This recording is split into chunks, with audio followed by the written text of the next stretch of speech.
આવી રહ્યા છે ગોલ્ડન મોમેન્ટ્સ ઓફ લાઈફ. તો જોરદાર તાળીઓથી આપણે એમને વધાવીએ. હું શૂન્ય છું અને અનંત પણ હું જ છું. હું મૌન છું અને અવાજ પણ હું છું. હું એકમાત્ર બિંદુ છું અને આખો બ્રહ્માંડ પણ હું છું. હું પ્રશ્ન પણ છું અને ઉત્તર પણ હું જ છું. હવે આ બધું તો ખાલી કહેવા ખાતર, બાકી હું તમારી જેમ એક સામાન્ય માણસ જ છું. પણ મોટા સ્પીકર પણ છે. નાનકડી દીકરીનો પિતા અને એ દીકરીની માતાનો પતિ. મારું નામ છે Amit Patasana, full time business coach અને પાર્ટ ટાઈમ સ્ટોરી ટેલર.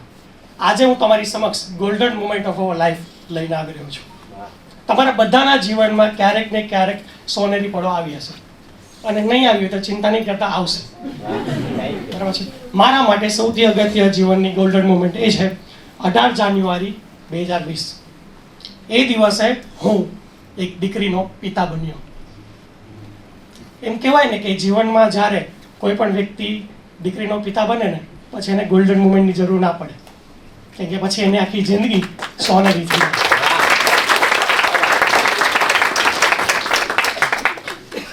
હું અને મારી વાઈફ, અમે બંને છે ને પ્રાઉડ પેરેન્ટ્સ. અમને બધું ખબર પડે, અમને બધું આવડે. કહેવાય ને કે ન્યૂ જનરેશનના પેરેન્ટ્સ, કે સંસ્કાર કેવી રીતે આપવાના, બાળકોને ગ્રોથ કેવી રીતે કરાવડાવવાનું, નવા નવા પેરેન્ટિંગ સેમિનાર અટેન્ડ કર્યા હોય, ઘણી બધી બુક વાંચી હોય, એટલે અમને બધું આવડે કે એને આવનારી પરિસ્થિતિનો સામનો કેવી રીતે કરાવવાનો. પણ આ બધો અમારો વેમ હતો એ 3 વર્ષ પહેલા તૂટ્યો. આશરે 3 વર્ષ પહેલાની વાત હતી. 15 દિવસ પછી મારી ડોટરની સ્કૂલ ચાલુ થવાની હતી. મારી ડોટરનું નામ છે રીવા. એટલે અમારા પાસે સમય હતો 15 દિવસનો, મારી અને મારી વાઈફ પાસે, કે મારે ફિઝિકલી અને મેન્ટલી મારી ડોટરને પ્રિપેર કરવાની છે કે એને સ્કૂલે જવાનું છે. એટલે સવાર, બપોર અને સાંજ જ્યારે જ્યારે અમને ટાઈમ મળે ત્યારે અમે મારી ડોટરને ટ્રીટમેન્ટ આપતા, ડોઝ આપતા કે રીવા હવે સ્કૂલે જશે, રીવાને હવે બહુ મજા આવશે, એવો નવી નવી ગેમ્સ રમશે, ત્યાં તને નવા ફ્રેન્ડ્સ મળશે, બહુ મજા આવશે. આવું ડેઈલી અમે ડોઝ આપતા રહેતા અને 15 દિવસ અમને શાંતિથી હાઈસ અમે અમારી જવાબદારી પૂરી કરી અને અમે અમારી ડોટરને સ્કૂલ જવા માટે રેડી કરી દીધી. શું લાગે પહેલા દિવસે શું થયું હશે? અમારી બધી મહેનતનું પાણી થઈ ગયું. બહુ રડી, ખૂબ રડી. એ દિવસે મારે દર વખતની જેમ એક ઇમ્પોર્ટન્ટ મિટિંગ હતી, એટલે હું ના જઈ શક્યો, પણ મારી વાઈફ મારી ડોટરને મૂકવા ગઈ. જેમ જેમ સ્કૂલ નજીક આવે ને એમ મારી ડોટર, મારી ઢીંગલી, એમની આંખ વધારે ભીની થતી જાય. અને જેવા સ્કૂલે પહોંચ્યા, નાના એવા ગળામાંથી મોટો અવાજ કાઢ્યો અને મોટેથી રડવા લાગી મારી ડોટર. સ્કૂલેથી જ્યારે રિટર્ન મારી વાઈફ આવતી હતી, એને મને કોલ કર્યો. પહેલી વાર મારી ઢીંગલીને આટલી બધી રડતા જોઈ એને પણ રડવા આવી ગયો. એનું હૈયું પણ છલોછલ થઈ ગયું હતું. એને મને કીધી કે આપણી ડોટર બહુ રડી છે આજે, એને બહુ ચિંતા થતી હતી. પણ સાચું કહું ને તો હું થોડો વધારે પ્રેક્ટિકલ. મને ચિંતા થતી હતી ટીચર્સની, કે અમારે તો એક જ બાળક છે, ટીચર આવા 100 બાળક. હા ને ભરતભાઈ, તમે 100 બાળક સાચવો છો ને, તો ટીચર આવા 100 બાળક સાચવવાના છે. પછી ફીસની મને ખબર પડી કે આટલી ફીસ છે, એટલે મને થયું ઓહો આટલી બધી ફીસ, એટલે ચિંતા મને થઈ. આવી રીતે અમે ચિંતાની આપ લે કરી અને બીજો દિવસ આવી ગયો. બીજા દિવસે મારે જવાનું હતું, ફીસ ભરવાની હતી, એટલે હું પણ ગયો અને મારી વાઈફ પણ ગઈ. જનરલી તમને ખબર હશે, પહેલા દિવસે તો બાળકો રડે, બીજા દિવસે એટલા બધા ના રડે. એટલે અમે એવું જ વિચાર્યું હતું કે નહીં રડે, પણ વેમ ખોટો પડ્યો. જેવા અમે પૂછ્યા બરાબર છે, મારી ડોટરે તો જમીન આસમાન એક કરી નાખ્યું. ખૂબ રડી, ધૂમ પછાડા કર્યા. પહેલા દિવસ કરતાં 10 ગણું વધારે. એની નાની નાની આંખમાં શ્રાવણ ભાદરવામાં જેવો વરસાદ વરસે ને એવા આંસુ વરસી રહ્યા હતા, અને બહુ ધમ પછાડા કર્યા. અને અમને ડર એ લાગ્યો, એક ટીચર આવ્યા, એને કીધું કે આ કોરોના કાળવાળા બાળકો છે, એટલે આવું 8 થી 10 દિવસ સુધી ચાલશે આવું ટેન્શન. એટલે ટેન્શનમાં મારી વાઈફ આવી ગઈ. હું તો થોડો વધારે પ્રેક્ટિકલ, એટલે મને વાંધો નહોતો, પણ મારી વાઈફ ટેન્શનમાં, અને એને સરસ મજાનો આઈડિયા અપનાવ્યો. એ આઈડિયાનું નામ છે હસતા હસતા. એ દિવસથી દર કલાકે 2 કલાકે મારી વાઈફ મારી ડોટરને એક સવાલ પૂછે કે રીવુ સ્કૂલે કેવી રીતે જાય, અને જવાબમાં પણ એ જ બોલે કે હસતા હસતા. શરૂઆતમાં રિસ્પોન્સ સાવ મળે જ નહીં, સામેથી કંઈ બોલે જ નહીં, કેમ કે સ્કૂલે જવું ન હોય મારી રીવુને, એટલે રિસ્પોન્સ 0 આવે, ડેડ રિસ્પોન્સ. પછી થોડી વાર પછી રડતા રડતા બોલી, રીવુ સ્કૂલે કેવી રીતે જાય, હસતા હસતા. પછી થોડી વાર પછી પાછું પૂછ્યું, રીવુ સ્કૂલે કેવી રીતે જાય, એટલે હિપકા ભરતા ભરતા હસતા હસતા અને ત્રીજા દિવસે મોઢું ચડાવીને બોલી હસતા હસતા. મારા પાસે છે ને એનો ફોટો છે, આમ મોઢું ચડાવીને ઊભી છે અને સ્કૂલે જાય છે. રડતા રડતા સ્કૂલે જાય એના કરતાં મોઢું ચડાવીને જાય એમાં શું વાંધો છે? અને તમે માનશો નહીં, ચોથા દિવસે ખિલખિલાટ હસતા હસતા ગઈ મારી ડોટર. અને એને પૂછવું કે રીવા સ્કૂલે કેવી રીતે જાય? કેવી રીતે જાય? હવે હું થોડું વધારે પ્રેક્ટિકલ. તો જ્યારે આ બધી પ્રેક્ટિસ ચાલતી હતી ને ત્યારે હું બહુ હસતો હતો મારી વાઈફ ઉપર. અરે આવું ન હોય ગાંડી, પ્રોસેસ છે, રડવા દે 8-10 દિવસ તો રડશે તો સ્ટ્રોંગ બનશે. આ બધી માથાકૂટ ના કર, આ હસતા હસતાથી કંઈ ફરક નહીં પડે. એટલે હું હસતો હતો, પણ મારી વાઈફને વિશ્વાસ હતો આ હસતા હસતા પ્રોસેસ ઉપર, અને એને કન્ટિન્યુઅસલી 2 દિવસની ટ્રીટમેન્ટ આપી. નવાઈની વાત એ છે કે 5મા દિવસે સ્કૂલમાંથી ફોન આવ્યો કે તમે તમારા બાળકને શું શીખવો છો? એ અહીંયા બીજા જે રોતા હોય છે ને એને છાના રાખે છે અને એને કહે છે હસતા હસતા, અને બાળકો બોલે છે હસતા હસતા.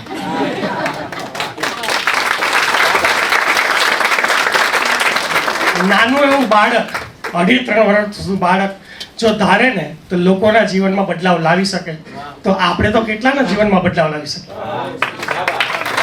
તમે બધાએ ક્યારેક ને ક્યારેક થર્મોડાયનેમિક્સનો લો સાંભળ્યો હશે કાં તો ભણ્યો હશે. તો એમાં તમે જોશો તો એનર્જીનો છે ને કોઈ દિવસ નાશ નથી થતો, એ ઓલવેઝ ટ્રાન્સફર થાય છે. હું પણ એવું માનું છું કે લર્નિંગનો કોઈ દિવસ નાશ નથી થતો, એ ઓલવેઝ ટ્રાન્સફર થાય છે. આ મારા જીવનનો સૌથી ઇન્સ્પાયરિંગ બનાવ અને સૌથી ઇમ્પોર્ટન્ટ બનાવ એટલે છે કે સ્ટોરીની શરૂઆત એકચ્યુઅલી હજી થઈ નથી, હવે થશે. એ સ્ટોરીની શરૂઆત છે સંઘર્ષની. સંઘર્ષ એટલે કેવો સંઘર્ષ? જાતે ઉપાડેલો સંઘર્ષ. બરાબર? તમારે લાઈફમાં એકવાર પર્પસ ખબર પડી જાય ને એટલે સંઘર્ષ જ સંઘર્ષ છે. કે જેને પર્પસ ખબર જ નથી એને સંઘર્ષ વિશે આઈડિયા જ નથી. તો પર્પસ ખબર પડી ગઈ, સરસ મજાની જોબ ચાલતી હતી, મહિને 1.5 લાખ રૂપિયા પગાર આવતો હતો, આમ કરીને લાત મારી અને સરસ મજાનો નાનો એવો બિઝનેસ કર્યો. ટૂંકમાં કહું તો થાળીમાંથી વાટકો કર્યો. બરાબર ને રોનક?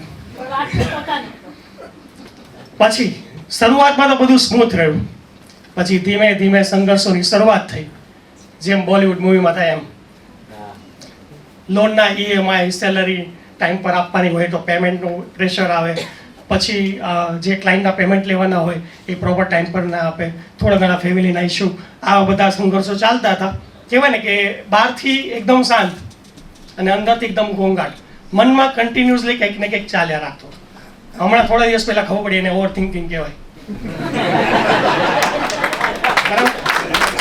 કદાચ તમને થયું હશે અને ના થાય તો કદાચ થશે, ટેન્શન નહીં લેતા, બધાને થાય.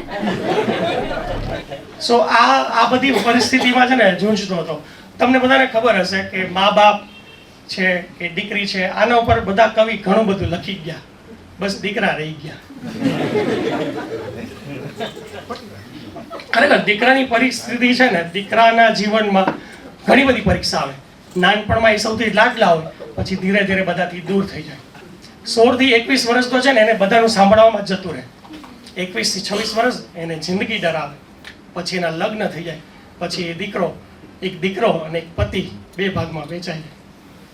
પછી એ દીકરો સવારે ધંધે જાય અને પછી ધંધેથી ઘરે આવે. વર્ષો પહેલા રાડો નાખવાવાળો, મસ્તીથી મોજમાં રહેવાવાળો દીકરો આજકાલ ચૂપ થઈ જાય.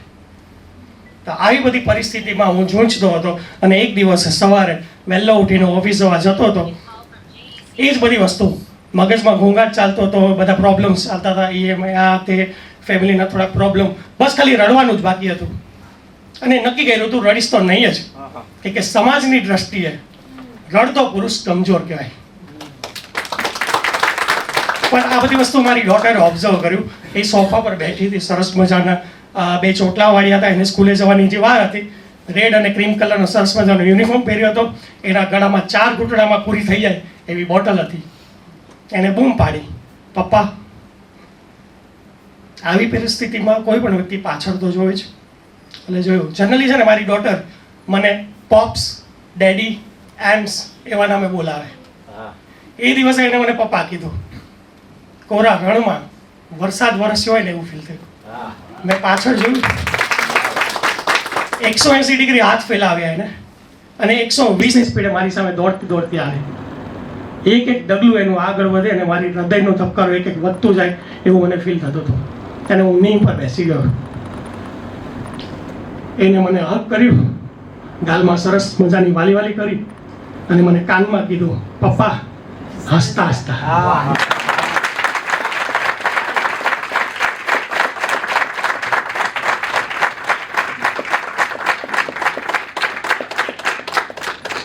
કહેવાય ને, અત્યારે કહું છું તો મારા હાથના રૂવાટા ઊભા થઈ ગયા અને મારા હૃદયના ધબકારા વધી ગયા.